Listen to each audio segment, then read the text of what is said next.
সকল শিশু, কিশোর কিশোরী, তরুণ তরুণী, শিক্ষার্থী, বয়স্ক, বৃদ্ধ, পুরুষ, মহিলা সবাইকে সালাম জানাচ্ছি। আসসালামু আলাইকুম। আপনাদের সবাইকে ছাত্র জনতার বিপ্লবে সিক্ত নতুন বাংলাদেশে স্বাগত জানাচ্ছি। গভীর শ্রদ্ধা জানাচ্ছি জুলাই আগস্ট মাসে ফ্যাসিবাদের বিরুদ্ধে ছাত্র জনতার অভ্যুত্থানে নিহত সকলের প্রতি। তাদের আত্মার মাগফিরাত কামনা করছি। তাদের আত্মত্যাগের বিনিময়ে নতুন বাংলাদেশ গড়ার শপথ নিয়ে আমি আপনাদের কাছে কিছু কথা বলতে চাই। শরণার্থীকালের ভয়াবহ বন্যায় যারা মৃত্যুবরণ করেছেন, যারা অসুস্থ হয়ে পড়েছেন বা যারা সর্বস্ব হারিয়েছেন, যারা দুঃসহ জীবনযাপন করছেন, তাদের স্মরণে রেখে আজকের কথাগুলো বলছি। বন্যা দুর্গতদের জীবন দ্রুত স্বাভাবিক করার জন্য যাবতীয় উদ্যোগ সরকারি বেসরকারি পর্যায়ে নেবার আয়োজন করেছি। ভবিষ্যতে সকল ধরনের বন্যা প্রতিরোধে আমাদের আভ্যন্তরীণ এবং প্রতিবেশীদের সঙ্গে যাতে যৌথভাবে নেওয়া যায় সে আলোচনা শুরু করেছে।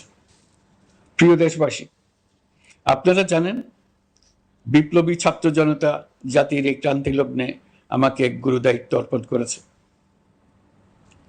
তারা নতুন এক বাংলাদেশ গড়তে চায়। নতুন প্রজন্মের এই গভীর আকাঙ্ক্ষাকে বাস্তবে রূপ দেওয়ার সংগ্রামে আমি একজন সহযোদ্ধা হিসেবে তাদের সঙ্গে যোগ দিয়েছি। দেশের সকল বয়সের, সকল পেশার, সকল মতের, সকল ধর্মের সবাইকে বিনা দ্বিধায় এই সংগ্রামে যোগ দেওয়ার আহ্বান জানাচ্ছি। প্রিয় দেশবাসী, লক্ষ লক্ষ শহীদের রক্তের বিনিময়ে এবং লক্ষ লক্ষ মা বোনের আত্মদানের বিনিময়ে যে বাংলাদেশ আমরা পেয়েছিলাম তা ফেসিবাদ এবং স্বৈরাচারের হাতে ধ্বংস হয়ে গেছে। আপনারা দেখেছেন আমাদের প্রতিটি প্রতিষ্ঠানকে তারা কিভাবে শেষ করেছে। দেশের রন্ধ্রে রন্ধ্রে ঢুকে গেছে দুর্নীতি। এমন এক দেশে আমাদের দেশ রূপান্তরিত হয়েছে যেখানে স্বৈরাচারের পিয়নও দুর্নীতির মাধ্যমে 400 কোটি টাকার সম্পদ করার মতো অকল্পনীয় কাজ করে গেছে নির্বিবাদে। শিক্ষা খাতকে পঙ্গু করে দিয়েছে। ব্যাংকিং ও শেয়ার বাজার খাতে লুটপাট, প্রকল্প ব্যয়ে বিশ্ব রেকর্ড, অবাধ সম্পদ পাচার, আইন শৃঙ্খলা রক্ষাকারী সংস্থাকে নিজ দলের পুতুলে রূপান্তর, বাক স্বাধীনতা হরণ, মানবাধিকার হরণ, এসবই হিমশৈলের অগ্রভাগ মাত্র। ক্ষমতা কুক্ষিগত করতে ফ্যাসিবাদী সরকার খর্ব করেছে জনগণের সাংবিধানিক ক্ষমতা ও অধিকার। দুঃশাসন, দুর্নীতি, অন্যায়, অবিচার, নিপীড়ন, বিচারের নামে প্রহসনের মাধ্যমে জনসুরক্ষা বিপন্ন করেছে। জনগণকে নির্যাতন, বঞ্চনা ও বৈষম্যের মুখোমুখি দাঁড় করিয়ে দিয়েছে। নতুন প্রজন্মের মানুষ সহ কোটি কোটি মানুষের ভোটাধিকারকে বছরের পর বছর হরণ করেছে। মানুষের এগিয়ে যাওয়ার পথে সকল ধরনের প্রতিবন্ধকতা তৈরি করে স্বৈরাচার তার নিজের, পরিবারের ও দলের কিছু মানুষের হাতে দেশের মালিকানা তুলে দিয়েছে। প্রিয় দেশবাসী, কিন্তু এই দ্বার প্রান্তে দাঁড়িয়েই আমাদের গড়তে হবে স্বপ্নের বাংলাদেশ। বৈষম্যহীন, শোষণহীন, কল্যাণময় এবং মুক্ত বাতাসের রাষ্ট্রের যে স্বপ্ন নিয়ে ছাত্র জনতা আন্দোলনে ঝাঁপিয়ে পড়েছিল, আমি তাদের সেই স্বপ্ন পূরণে অঙ্গীকারবদ্ধ। আপনাদের সবাইকে এই শুভলগ্নে তাদের স্বপ্ন পূরণে সমস্ত শক্তি নিয়ে এগিয়ে আসার আহ্বান জানাচ্ছি। তাদের স্বপ্ন আমাদের স্বপ্ন। জাতীয় জীবনে তরুণরা একটা মহা সুযোগ সৃষ্টি করে দিয়েছে। আমরা সবাইকে সুযোগ ব্যবহার করার কাজে এগিয়ে আসতে আহ্বান জানাচ্ছি। গণরোষের মুখে ফ্যাসিবাদী সরকার প্রধান দেশ ত্যাগ করার পর আমরা এমন একটি দেশ গড়তে চাই যেখানে প্রতিটি নাগরিকের মানবাধিকার থাকবে পুরোপুরি সুরক্ষিত। আমাদের লক্ষ্য একটাই, উদার, গণতান্ত্রিক, বৈষম্যহীন, অসাম্প্রদায়িক বাংলাদেশ। আমরা এক পরিবার, আমাদের এক লক্ষ্য। কোনো ভেদাভেদ যেন আমাদের স্বপ্নকে ব্যাহত করতে না পারে, সেজন্য আমরা প্রতিজ্ঞাবদ্ধ। বর্তমান সরকারের দায়িত্ব গ্রহণের মাত্র 2 সপ্তাহ শেষ হল। কর্মযাত্রার প্রথম পর্যায়ে রাষ্ট্র সংস্কারের কাজে আপনাদের কাছ থেকে যে সমর্থন পাচ্ছি সেজন্য আন্তরিক ধন্যবাদ। আমরা অনুধাবন করছি যে আমাদের কাছে আপনাদের প্রত্যাশা অনেক। এই প্রত্যাশা পূরণে আমরা বদ্ধপরিকর। যদিও দীর্ঘদিনের গণতন্ত্রহীনতা, 15 বছরের ফেসিবাদী শাসন ব্যবস্থা প্রায় প্রতিটি ক্ষেত্রেই আমাদের জন্য পর্বতসম চ্যালেঞ্জ রেখে গিয়েছে, কিন্তু এই চ্যালেঞ্জ গ্রহণে আমরা প্রস্তুত। আজ আমি সরকারের পক্ষ থেকে আপনাদের দোয়া ও সহযোগিতা কামনা করতে আপনাদের সামনে এসেছি। শুধু আমি বলবো, আপনাদের একটু ধৈর্য ধরতে হবে। এখনই সব দাবি পূরণ করার জন্য জোর করা, প্রতিষ্ঠানে ঢুকে ব্যক্তিবিশেষকে হুমকির মধ্যে ফেলা, মামলা গ্রহণের জন্য চাপ সৃষ্টি করা, বিচারের জন্য গ্রেফতারকৃত ব্যক্তিকে আদালতে হামলা করে আগেই এক ধরনের বিচার করে ফেলার যে প্রবণতা, তা থেকে বের হতে হবে। ছাত্র জনতার বিপ্লবের গৌরব ও সম্ভাবনা এসব কাজে ম্লান হয়ে যাবে। নতুন বাংলাদেশ গড়ার প্রচেষ্টা হতে ব্যাহত হবে। রাতারাতি এই পরিস্থিতি থেকে উত্তরণ কঠিন। নড়বড়ে এক কাঠামো, আমি বরং বলবো জনস্বার্থের বিপরীতমুখী এক কাঠামোর উপর দাঁড়িয়ে আমাদেরকে দেশ পুনর্গঠনের কাজে হাত দিতে হয়েছে। আমরা এখান থেকেই বাংলাদেশকে এমনভাবে করতে চাই যেন এদেশে জনগণই সত্যিকার অর্থে সকল ক্ষমতার উৎস হয়, বিশ্ব দরবারে একটি মানবিক ও কল্যাণকর রাষ্ট্র হিসেবে সমাদৃত হয়। তরুণ প্রজন্ম, শিক্ষার্থী ও জনতার আত্মত্যাগের প্রতি সম্মান জানাতে রাষ্ট্র সংস্কারের কাজে সফল আমাদের হতেই হবে। এর আর কোনো বিকল্প নেই। প্রিয় দেশবাসী, আপনারা ইতিমধ্যে জেনেছেন, জুলাই আগস্ট মাসে গণ অভ্যুত্থানে বল প্রয়োগ ও হতাহতের যে দুঃসহ ঘটনা ঘটানো হয়েছে, তার স্বচ্ছ তদন্ত করতে জাতিসংঘের মানবাধিকার কমিশনের প্রধানকে বাংলাদেশে এসে তাদের তদন্ত শুরু করতে আমরা আমন্ত্রণ জানিয়েছি। তদন্তের এই প্রক্রিয়া এই সপ্তাহে শুরু হবে। তাদের প্রথম দল ইতিমধ্যে এসে গেছে। আমরা ইতিমধ্যে ছাত্র জনতার বিপ্লবকে নস্যাৎ করতে যে শত শত মিথ্যা ও হয়রানিমূলক মামলা দায়ের করা হয়েছিল, তার অধিকাংশ প্রত্যাহার করেছি এবং আটক ছাত্র জনতার মুক্তি লাভের ব্যবস্থা করেছে। পর্যায়ক্রমে মিথ্যা ও গায়েবী সকল মামলার ক্ষেত্রে অনুরূপ ব্যবস্থা গ্রহণ করে মানুষকে দুঃসহ ভোগান্তি থেকে মুক্ত করা হবে। ন্যায় বিচার নিশ্চিত করতে গণ অভ্যুত্থানের সকল শহীদ পরিবারকে পুনর্বাসন করবে। সকল আহত শিক্ষার্থী ও জনতার চিকিৎসার সম্পূর্ণ ব্যয় সরকার বহন করবে। সেই লক্ষ্যে স্বাস্থ্য মন্ত্রণালয়ের নেতৃত্বে উপদেষ্টা পরিষদে বৈষম্য বিরোধী ছাত্র আন্দোলনের প্রতিনিধিত্বকারী 2 জন উপদেষ্টার সহায়তায় একটা পূর্ণাঙ্গ তালিকা প্রস্তুত করা হচ্ছে।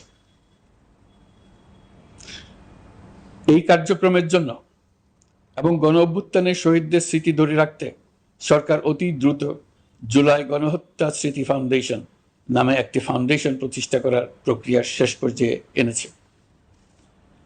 আপনাদের সবার এবং বিদেশে অবস্থানরত ভাই বোনদের অনুদান এই প্রতিষ্ঠানে পাঠানোর জন্য অনুরোধ করছি। আমি ব্যক্তিগতভাবে এই প্রতিষ্ঠানের চেয়ারম্যানের পদ গ্রহণ করেছি। প্রিয় দেশবাসী, আপনারা লক্ষ্য করেছেন, দায়িত্ব গ্রহণ করেই আমাদেরকে আইন শৃঙ্খলা অঙ্গনে অস্থির পরিস্থিতি সামাল দিতে হয়েছে। আপনাদের সহযোগিতা ও সমর্থনে দেশপ্রেমিক সকল আইন শৃঙ্খলা রক্ষাকারী বাহিনী কাজে যোগ দিয়েছে। ফ্যাসিবাদী সরকার প্রশাসনের চরম দলীয়করণ করার ফলে বিপুল সংখ্যক কর্মকর্তা কর্মচারী দীর্ঘদিন বৈষম্যের শিকার হয়েছে। আমরা ইতিমধ্যে সংশোধনমূলক ব্যবস্থা গ্রহণ করতে আরম্ভ করেছি। তবে প্রশাসনকে গতিশীল রাখতে এবং একই সাথে সুনির্দিষ্ট পদ্ধতি অনুসরণ করে সঠিক সিদ্ধান্তে উপনীত হতে সময় প্রয়োজন। সেজন্য সকলকে ধৈর্য ধরার অনুরোধ করছি। প্রশাসনের সকল ক্ষেত্রে প্রতিষ্ঠানগুলো যেন জনগণের আস্থা ফিরে পায়, সেটি আমাদের অন্যতম উদ্দেশ্য। লুটপাট ও দুর্নীতির আখড়ায় পরিণত করা ব্যাংকিং খাতে সুশাসন নিশ্চিত করার জন্য আমরা উদ্যোগ নিয়েছি। এই খাতে দক্ষ জনবল নিয়োগ দেওয়া হচ্ছে। ব্যাংকিং খাতে শৃঙ্খলা স্থাপন, ব্যবসা বাণিজ্যে সহায়ক পরিবেশ তৈরি এবং জনগণের জীবনযাপন সহজ করতে নিত্য প্রয়োজনীয় দ্রব্যমূল্য ও মূল্যস্ফীতি নিয়ন্ত্রণে আনার আমরা উদ্যোগ সচল করেছি। ব্যাংকিং খাতে দীর্ঘমেয়াদী সংস্কারের জন্য ব্যাংক কমিশন গঠন করা হবে।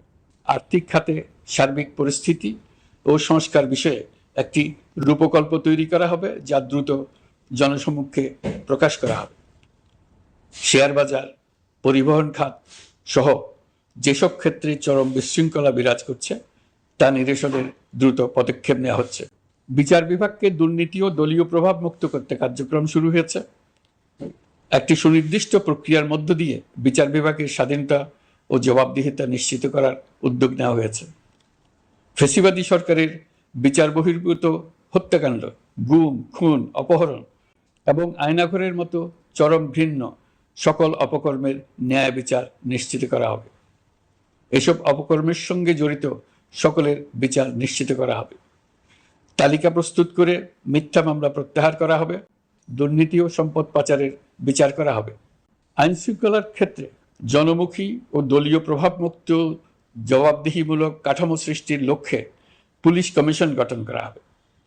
জাতিসংঘের তদন্ত প্রতিবেদন, দায়িত্বপ্রাপ্ত সকল সংস্থা ও জনগণের সাথে মত বিনিময়ের মাধ্যমে কমিশনের নেতৃত্বে প্রয়োজনীয় সংস্কার করা হবে। বাংলাদেশকে আর কোনোদিন কেউ যেন কোনো পুলিশি রাষ্ট্রে পরিণত করতে না পারে তার ব্যবস্থা করা হবে। তথ্যের অবাধ প্রবাহ ও গণমাধ্যমের স্বাধীনতা নিশ্চিত করা হবে। ফ্যাসিবাদী সরকার গণমাধ্যমের উপরও দলীয়করণ ও নির্যাতনের বোঝা চাপিয়েছিল। জনগণের তথ্যের অধিকার নিশ্চিত করতে আমরা প্রতিশ্রুতিবদ্ধ। তথ্যের প্রবাহে বিদ্যমান আইনি ও অন্যান্য বাধা অপসারণ করা হবে। মত প্রকাশের স্বাধীনতা বাধাগ্রস্ত করে এমন সব আইনের নিপীড়নমূলক ধারা সংশোধন করা হবে। ইতিমধ্যে এই ধরনের আইনগুলো চিহ্নিত করে এই প্রক্রিয়া শুরু করা হয়েছে। বিদেশি সংবাদকর্মীদের এদেশে আসার পর যে অলিখিত নিষেধাজ্ঞা ছিল, ইতিমধ্যে আমরা তা তুলে নিয়েছি। বিদেশি সাংবাদিকদের দ্রুত ভিসা দিতে সংশ্লিষ্ট কর্মকর্তাদের নির্দেশ দেওয়া হয়েছে। আমরা আশা করি পরিবর্তিত পরিস্থিতিতে গণমাধ্যম কর্মীরা নিরপেক্ষ সাংবাদিকতা চালিয়ে যাবেন। শিক্ষাক্ষেত্রে চরম নৈরাজ্য প্রতিষ্ঠিত করে গেছে বিগত সরকার। আমরা তার পূর্ণাঙ্গ সংস্কারের উদ্যোগ নেব। এটা আমাদের অন্যতম অগ্রাধিকার। আপনারা জানেন, দায়িত্ব গ্রহণের পর দ্রুততম সময়ের মধ্যে সকল শিক্ষা প্রতিষ্ঠান খুলে দেওয়া হয়েছে। শিক্ষার্থীদের জন্য সৃজনশীল, নিরাপদ ও ভীতিমুক্ত পরিবেশ নিশ্চিত করা আমাদের অঙ্গীকার। একই সাথে পাঠ্যক্রমকে যুগোপযোগী করার কাজও দ্রুত শুরু করা হবে। গণতন্ত্রকে সুসংহত করতে স্থানীয় সরকার প্রতিষ্ঠানগুলোকে শক্তিশালী করা হবে এবং ক্ষমতার বিকেন্দ্রীকরণ নিশ্চিত করা হবে। ছাত্র জনতার গণঅভ্যুত্থানকে সফল পরিণতি দিতে প্রশাসন, বিচার বিভাগ, নির্বাচন কমিশন ও নির্বাচনী ব্যবস্থা, আইন শৃঙ্খলা খাত এবং তথ্য প্রবাহে প্রয়োজনীয় সংস্কার সম্পূর্ণ করে অবাধ ও সুষ্ঠু অংশগ্রহণমূলক নির্বাচন আয়োজন করা হবে। এর লক্ষ্য হবে দুর্নীতি, লুটপাট, গণহত্যার বিরুদ্ধে একটি জবাবদিহিতামূলক রাজনৈতিক বন্দোবস্তের সূচনা। বর্তমান সরকার দুর্নীতির বিরুদ্ধে স্পষ্ট অবস্থান গ্রহণ করেছে। আমাদের সকল উপদেষ্টা দ্রুততম সময়ের মধ্যে তাদের সম্পদের বিবরণ প্রকাশ করবেন। পর্যায়ক্রমে এটা সকল সরকারি কর্মকর্তাদের ক্ষেত্রেও নিয়মিত এবং বাধ্যতামূলক করা হবে। রাষ্ট্রীয় পর্যায়ে দুর্নীতির বিরুদ্ধে ব্যবস্থা গ্রহণে সংবিধানের ৭৭ অনুচ্ছেদে প্রতিশ্রুত ন্যায়পাল নিয়োগে অধ্যাদেশ প্রণয়ন করা হবে। এবার কৃষি খাতের কথা একটু বলে। কৃষি নির্ভর বাংলাদেশে কৃষকের স্বার্থ যেন সুরক্ষিত থাকে, কৃষক যেন তার উৎপাদিত পণ্যের ন্যায্য মূল্য পায়, তা নিশ্চিত করা হবে। প্রবাসী শ্রমিকরা যেভাবে বৈষম্য বিরোধী ছাত্র জনতার আন্দোলনকে সমর্থন দিয়েছে, মুক্তিকামী জনগণ তা কৃতজ্ঞ চিত্তে স্মরণ করে। তাদের প্রতি সকল পর্যায়ে সম্মানজনক আচরণ নিশ্চিত করা হবে। বাংলাদেশের স্বাস্থ্য খাত অন্যতম দুর্নীতিগ্রস্ত খাত। জনগণের জন্য পর্যাপ্ত স্বাস্থ্যসেবা নিশ্চিত করার লক্ষ্যে স্বাস্থ্য খাতে প্রয়োজনীয় সংস্কার করা হবে। এই খাতে সংশ্লিষ্ট সকলকে জবাবদিহিতার আওতায় আনা হবে। হাসপাতালগুলোকে আধুনিকায়নের উদ্যোগ নেওয়া হবে এবং সেখানে সরকারি ডাক্তার সহ বিশেষজ্ঞদের নিয়মিত উপস্থিতি নিশ্চিত করা হবে। স্বাস্থ্যসেবা যাতে নির্দিষ্ট কিছু অঞ্চলে কেন্দ্রীভূত না থাকে, দেশের সব অঞ্চলের মানুষ সমান স্বাস্থ্যসেবা পায়, সে লক্ষ্যে প্রয়োজনীয় উদ্যোগ নিতে আমরা বদ্ধপরিকর। বর্তমান প্রজন্ম অনেক বেশি সচেতন। বিশ্বের বিভিন্ন প্রান্তে ঘটে যাওয়া পরিবর্তন বিষয়ে তারা ওয়াকিবহাল শুধু নয়, তারা নেতৃত্ব দিচ্ছে। তারা যে উন্নয়নের স্বপ্ন দেখে তা টেকসই এবং পরিবেশ বান্ধব, প্রকৃতি ধ্বংসকারী উন্নয়ন নয়। শুধু জিডিপি একটি দেশের উন্নয়নের মাপকাঠি হতে পারে না। নদী, নালা, খাল, বিল জলবায়ু পরিবর্তন রোধ করতে এবং আগামী প্রজন্মের জন্য সুস্থ একটা পৃথিবী রেখে যেতে কার্বন নিঃসরণ শূন্যের কোঠায় নামিয়ে আনার বিকল্প নেই। আমাদের সরকার পরিবেশ ও জলবায়ু রক্ষায় সর্বোচ্চ গুরুত্ব দেবে। এই কার্যক্রমে তরুণ সম্প্রদায়কে সম্পৃক্ত করা হবে। ইতোমধ্যে বিভিন্ন রাষ্ট্র ও জাতিসংঘ বর্তমান সরকারের কর্মসূচির প্রতি সমর্থন ব্যক্ত করেছে। আমরা সকল রাষ্ট্রের সাথে বন্ধুত্বপূর্ণ সম্পর্ক বজায় রাখব। আমাদের পররাষ্ট্রনীতির ভিত্তি হবে পারস্পরিক আস্থা, বিশ্বাস ও সহযোগিতা। আমরা মানবাধিকার আইন সহ সকল আন্তর্জাতিক আইনের প্রতি শ্রদ্ধাশীল। আমাদের পক্ষ থেকে গুম বিষয়ক আন্তর্জাতিক চুক্তির পক্ষরাষ্ট্র হওয়া সহ বিভিন্ন পদক্ষেপ নেওয়া হয়েছে। ইতিমধ্যে পক্ষভুক্ত এমন সকল আঞ্চলিক ও দ্বিপাক্ষিক চুক্তি ও সমঝোতা বাস্তবায়ন করে যাব। আমাদের সরকার রোহিঙ্গা সমস্যার বাস্তবসম্মত সমাধানের লক্ষ্যে আন্তর্জাতিক সম্প্রদায়ের সাথে কাজ করে যাবে। আমরা জাতীয় ঐক্যে বিশ্বাসী। প্রয়োজনীয় সংস্কারের লক্ষ্যে রাজনৈতিক ঐক্যের মধ্য দিয়ে নিশ্চিত করা হবে নারী, শিশু, প্রতিবন্ধী, ধর্মীয় সংখ্যালঘু, আদিবাসী সকলেই এদেশের নাগরিক এবং সমান আইনের সুরক্ষার অধিকারী। তাদের সকলের মানবিক অধিকার সহ অন্যান্য সকল অধিকার নিশ্চিত করার উদ্যোগ নেওয়া হবে। এই জন্য আমি উপদেষ্টা পদমর্যাদা সম্পন্ন একজন বিশেষ সহকারী নিয়োগ দিয়েছি, যার দায়িত্ব হবে জাতীয় সংহতি উন্নয়ন। বন্যা কবলিত এলাকার সকল মানুষের দুর্ভোগ লাঘবে সরকার সঠিক সহায়তা দেওয়ার জন্য সরকারের যত কার্যক্রম আছে তাদের সচল করেছে। ইতিমধ্যে উপদেষ্টাবৃন্দ বিভিন্ন এলাকার দায়িত্ব নিয়ে এলাকায় গেছেন। আমার কার্যালয়ে একটা নিয়ন্ত্রণ কক্ষ স্থাপন করা হয়েছে। বন্যা পরবর্তী কার্যক্রম নেওয়া হয়েছে। ভবিষ্যতে বন্যা নিয়ন্ত্রণের জন্য করণীয় কি স্থির করার জন্য পদক্ষেপ নেওয়া হচ্ছে। দেশপ্রেমিক সেনাবাহিনী, পুলিশ, বিজিবি, র্যাবকে গুম নির্যাতনের কাজে লাগিয়ে তাদের কলঙ্কিত করা হয়েছে। তারা দেশের গৌরব। তাদেরও কিছু অতি উৎসাহী সদস্যের কারণে পুরো বাহিনীকে আমরা কলঙ্কিত দেখতে চাই না। আমরা অপরাধীদের চিহ্নিত করতে চাই এবং তাদের শাস্তি দিতে চাই, যেন ভবিষ্যতে কারো হুকুমে দেশপ্রেমিক কোনো বাহিনীর, পুলিশের, র্যাবের কোনো সদস্য হত্যাকাণ্ড, গুম ও অত্যাচারে জড়িত হওয়ার সাহস না করে। তাদের কাছে হুকুম যত বড় কর্তৃপক্ষের কাছ থেকে আসুক না কেন, তারা তা উপেক্ষা করবে। ভবিষ্যতে উপরওয়ালার হুকুমে এমন ঘৃণ্য কাজ করতে বাধ্য হয়েছে এমন ব্যাখ্যা কারো কাছে গৃহীত না হয় তার ব্যবস্থা করা হবে। আমি দেশরক্ষা বাহিনী, পুলিশ বাহিনী এবং অন্যান্য সহল বাহিনীকে নির্দেশ দিয়েছি তারা তাদের মধ্যে যারা হত্যাকাণ্ড, গুম, খুন বা শারীরিক মানসিক অত্যাচারে সরাসরি জড়িত তাদের চিহ্নিত করে বিচারের ব্যবস্থা করতে। যারা গুম হয়েছে, হত্যার শিকার হয়েছে তাদের তালিকা প্রস্তুত করতে। তাদের পরিবার সমূহকে সান্ত্বনা দেওয়ার ভাষা আমার নাই। তাদের জীবনে শান্তি ফিরিয়ে আনতে আমরা প্রচেষ্টা অব্যাহত রাখব। আমি সকল দেশরক্ষা বাহিনী ও আইনশৃঙ্খলা বাহিনীকে তাদের উপর জনগণের সম্পূর্ণ আস্থা ফিরিয়ে আনতে সকল পদক্ষেপ গ্রহণ করতে নির্দেশ দিয়েছি। গত 15 বছরের দুর্নীতি, অর্থ পাচার ও জনস্বার্থ বিরোধী চুক্তি স্বাক্ষর, প্রকল্পের নামে লুটপাট ইত্যাদি তথ্য নিয়ে একটি শ্বেতপত্র প্রণয়নের জন্য আমি ইতিমধ্যে একটি কমিটি গঠন করেছি। আমি বিভিন্ন দেশের রাষ্ট্রদূত এবং দাতা সংস্থার প্রতিনিধিদের সঙ্গে বৈঠক করেছি এবং করে যাচ্ছি। ছাত্র জনতার গণঅভ্যুত্থানের পর দেশ গঠনের জন্য সকল প্রকার আর্থিক অন্যান্য সহযোগিতার জন্য তাদেরকে অনুরোধ জানাচ্ছি। তারা এই ব্যাপারে আগ্রহ দেখাচ্ছে। তাদের কাছে আমাদের প্রস্তাবসমূহ প্রণয়ন করে দ্রুত পাঠানোর ব্যবস্থা নিয়েছে। তাদেরকে অনুরোধ জানিয়েছি তারা যেন পরিস্থিতির কারণে অতি দ্রুত অর্থ ছাড় করার ব্যবস্থা নেন। তাদেরকেও বলেছি যে অবস্থার মধ্য দিয়ে আমরা যাচ্ছি তা যেমন একটি দুর্যোগপূর্ণ সময়, তেমনি এটা জাতির জীবনে মস্ত বড় সুযোগ। এই সুযোগকে যেন আমরা পূর্ণভাবে কাজে লাগাতে পারি, সেজন্য তাদের সহযোগিতা চেয়েছে। এই গণ অভ্যুত্থানে বিদেশে অবস্থানকারী বাংলাদেশিরা অত্যন্ত গুরুত্বপূর্ণ ভূমিকা পালন করেছেন। জাতি তাদের অবদান বিশেষভাবে স্মরণ করবে। নতুন বাংলাদেশ গড়ার কাজে আমরা তাদের অংশগ্রহণ চাইব। আমাদের একটি লক্ষ্য হবে বিদেশগামী এবং প্রত্যাবর্তনকারী প্রত্যেক প্রবাসী শ্রমিককে মর্যাদা ও সম্মানের সঙ্গে দেশে আসা এবং যাওয়া নিশ্চিত করা। সে ব্যাপারে শিগগিরই পদক্ষেপ নেওয়া হবে।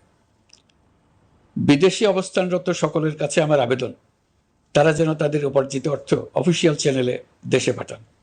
দেশের অর্থনৈতিক সংকট উত্তরণে এই অর্থ বিশেষভাবে প্রয়োজন। কি কি ব্যবস্থা নিলে তাদের জন্য অফিসিয়াল চ্যানেলে অর্থ পাঠানো সহজ হবে সেটা সম্বন্ধে আমরা তাদের পরামর্শ নেব। সারা দেশ ঘুষের মহাসমুদ্রে নিমজ্জিত। কিভাবে ঘুষ থেকে আমরা মুক্ত হতে পারি তার জন্য আমাদের পরামর্শ দেন। শুধু এই কাজটা নিয়ে অগ্রসর হতে পারলেই আমি মনে করি দেশের জন্য এই সরকার একটা গুরুত্বপূর্ণ অবদান রেখে গেছে বলে স্মরণীয় হয়ে থাকবে। আমি কথা দিচ্ছি, এই ব্যাপারে আমি আমার সর্বশক্তি নিয়োজিত করব। আমাদের দায়িত্ব দেশের সকল মানুষকে একটি পরিবারের বন্ধনে আবদ্ধ করা। পরিবারে মতভেদ থাকবে, বাকবিতণ্ডা হবে, কিন্তু আমরা ভাই বোন, আমরা বাবা মা, আমরা কেউ কারো শত্রু না। কাউকে তার মতের জন্য শত্রু মনে করব না, কাউকে ধর্মের কারণে শত্রু মনে করব না, কাউকে লিঙ্গের কারণে শত্রু মনে করব না। আমরা সবাই সমান, কেউ কারো উপরে, কেউ কারো নিচে না। এই ধারণা আমরা জাতীয় জীবনের সর্বক্ষেত্রে প্রতিষ্ঠিত করতে চাই। একটা বিশেষ ব্যাপারে আমরা আপনাদের সহযোগিতা চাচ্ছি। আমাদের দায়িত্ব গ্রহণের পর থেকে প্রতিদিন সচিবালয়ে, আমার অফিসের আশেপাশে, শহরের বিভিন্ন স্থানে সমাবেশ করা হচ্ছে। গত 16 বছরের অনেক দুঃখ কষ্ট আপনাদের জমা আছে, সেটা আমরা বুঝি। আমাদের যদি কাজ করতে না দেন তাহলে এই দুঃখ ঘোচানোর সকল পথ বন্ধ হয়ে যাবে। আপনাদের কাছে একান্ত অনুরোধ, আমাদের কাজ করতে দেন। আপনাদের যা চাওয়া তা লিখিতভাবে আমাদেরকে দিয়ে যান। আমরা আপনাদের বিপক্ষ দল নয়। আইনসঙ্গতভাবে যা কিছু করার আছে আমরা অবশ্যই তা করব, কিন্তু আমাদেরকে ঘেরাও করে এই গুরুত্বপূর্ণ দিনগুলোতে আমাদের কাজে বাধা দেবেন না। সবাই মিলে তাদের বোঝান তারা যেন এই সময়ে তাদের অভিযোগের প্রতি দৃষ্টি আকর্ষণের জন্য আমাদের দৈনন্দিন গুরুত্বপূর্ণ কাজে বাধা না দেন। একটা বিষয়ে সবাই জানতে আগ্রহী, কখন আমাদের সরকার বিদায় নেবে? এটার জবাব আপনাদের হাতে। কখন আপনারা আমাদেরকে বিদায় দেবেন? আমরা কেউ দেশ শাসনের মানুষ নই। আমাদের নিজ নিজ পেশায় আমরা আনন্দ পাই। দেশের সংকটকালে ছাত্রদের আহ্বানে আমরা এই দায়িত্ব গ্রহণ করেছি। আমরা সমস্ত শক্তি দিয়ে এই দায়িত্ব পালন করব। আমাদের উপদেষ্টা মণ্ডলীও এই লক্ষ্যে উদ্বুদ্ধ হয়ে সবাই মিলে একটা টিম হিসেবে কাজ করে যাচ্ছি। কখন নির্বাচন হবে সেটা সম্পূর্ণ রাজনৈতিক সিদ্ধান্ত, আমাদের সিদ্ধান্ত নয়। দেশবাসীকে ঠিক করতে হবে আপনারা কখন আমাদেরকে ছেড়ে দেবেন। আমরা ছাত্রদের আহ্বানে এসেছি, তারা আমাদের প্রাথমিক নিয়োগকর্তা। দেশের আপামর জনসাধারণ আমাদের নিয়োগ সমর্থন করেছে। আমরা ক্রমাগতভাবে সবাইকে বিষয়টি স্মরণ করিয়ে যাব, যাতে হঠাৎ করে এই প্রশ্ন উত্থাপিত না হয় আমরা কখন যাব। তারা যখনই বলবে আমরা চলে যাব। আমরা সংস্কারের অংশ হিসেবে নির্বাচন কমিশনকেও সংস্কার করব। কমিশনকে যে কোনো সময় আদর্শ নির্বাচনের জন্য প্রস্তুত রাখব। আমরা বিভিন্ন সংস্কারের কাজ শুরু করেছি। দেশবাসীকে অনুরোধ করব একটা আলোচনা শুরু করতে। আমরা সর্বনিম্ন কি কি কাজ সম্পূর্ণ করে যাব, কি কি কাজ মোটামুটি করে গেলে হবে। এই আলোচনার মাধ্যমে আমরা একটা দিক নির্দেশনা পেতে পারি। তবে চূড়ান্ত সিদ্ধান্ত রাজনৈতিক সিদ্ধান্ত, সেটা রাজনৈতিক আলোচনা থেকেই আসবে। এই দিক নির্দেশনা না পেলে আমরা দাতা সরকার এবং আন্তর্জাতিক অর্থনৈতিক প্রতিষ্ঠানসমূহের সঙ্গে আলোচনায় দৃঢ়তার সঙ্গে অগ্রসর হতে পারছি না। আমি নিশ্চয়তা দিচ্ছি, আমরা আমাদের পক্ষ থেকে মেয়াদ বৃদ্ধির কোনো প্রশ্ন তুলব না। আমরা আপনাদের সকলের দোয়া চাই। যেই কদিন আছি সেই সময়টুকু উপদেষ্টা মণ্ডলীর প্রত্যেকে নিজ নিজ সাধ্যমতো দেশের এই সংকটকালে সংকট উত্তরণে যেন নিজ নিজ মেধা সাধ্যমতো কাজে লাগাতে পারে। নতুন বাংলাদেশ গড়ার যে সুযোগ ছাত্র জনতার রক্তের বিনিময়ে আমরা অর্জন করলাম, আমরা আমাদের মতানৈক্যের কারণে সেটা যেন হাতছাড়া করে না ফেলে, এটা আমরা নিশ্চিত করতে চাই। এই সুযোগ এবার হারিয়ে ফেললে আমরা জাতি হিসেবে পরাজিত হয়ে যাব। শহীদ, আহত এবং জীবিত ছাত্র জনতার কাছে আমরা প্রতিজ্ঞাবদ্ধ থাকতে চাই, আমরা এই অর্জনকে কিছুতেই হারিয়ে যেতে দেব না। যে সুযোগ তারা আমাদেরকে দিয়েছে তার মাধ্যমে আমাদের দেশকে পৃথিবীর একটি শ্রদ্ধেয়, সকল দিকে দৃষ্টান্ত স্থাপনকারী দেশে পরিণত করতে আমরা শপথ নিয়েছি।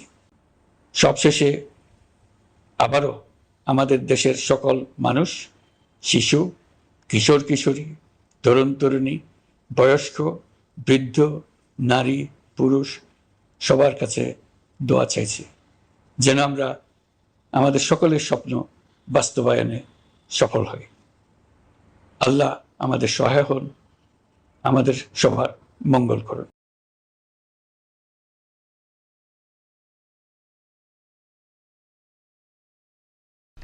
লঘুচাপের প্রভাবে টানা বর্ষণে ক্ষতিগ্রস্ত বরগুনার কৃষক। আউশ, আমন ও সবজিতে ক্ষতির পরিমাণ কয়েক কোটি টাকা। এ বিষয়ে আরো জানাতে বরগুনা থেকে যুক্ত হয়েছেন জিয়াদ মাহমুদ। জিয়াদ, টানা বৃষ্টিতে ফসলের কি পরিমাণ ক্ষতি হয়েছে বিস্তারিত জানাবেন।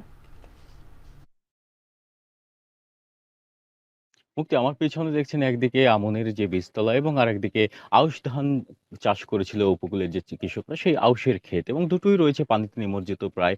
এদিকে আপনাকে জানিয়ে রাখি যে প্রতি বছরই নানা ধরনের প্রাকৃতিক দুর্যোগের ফলে ভারী বর্ষণে উপকূলের যে ফসলের মাঠ, সেই ফসলের মাঠ নানাভাবে ক্ষতিগ্রস্ত হয়।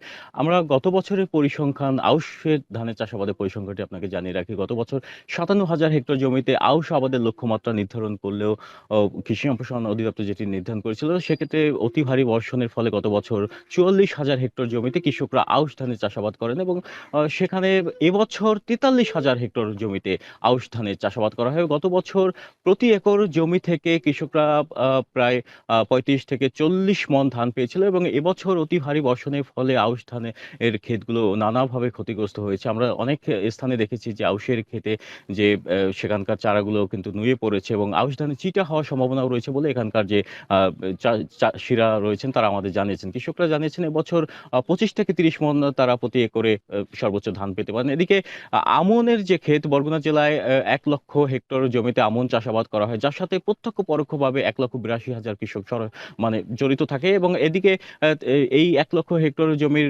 চাষাবাদের জন্য ৯,০০০ হেক্টর জমিতে তারা আমনের যে বীজতলা রোপণ করেছিল, ভারী বর্ষণের ফলে জলাবদ্ধতা সৃষ্টি হয়ে প্রায় ১৯০৩ হেক্টর